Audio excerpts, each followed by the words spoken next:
Bom, eu vou ensinar hoje a fazer como fazer mousse de cupuaçu. Bom, o cupuaçu, ele tem um caroço. Para tirar esse cupuaçu da polpa, para tirar a polpa, vamos precisar cortá-los, né? Mas aí iria demorar muito o vídeo, se fosse cortar agora. Bom, já tenho aqui a polpa tirada do caroço.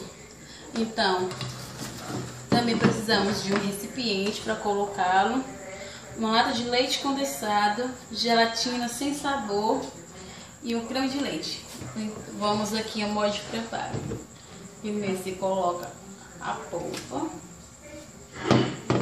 Vamos colocar um saquinho da gelatina sem sabor.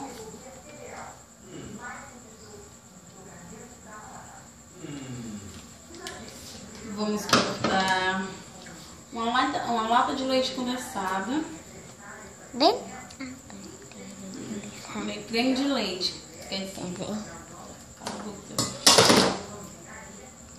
Vamos colocar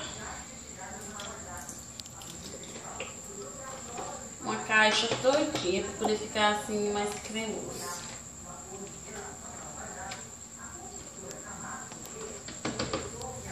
E agora vamos colocar uma caixa de leite condensado. Uma caixa toda. Nossa, isso é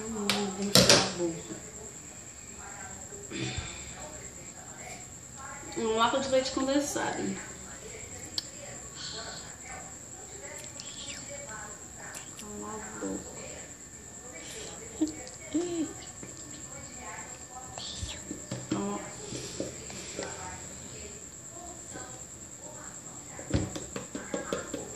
Agora eu vou parar um pouco o vídeo.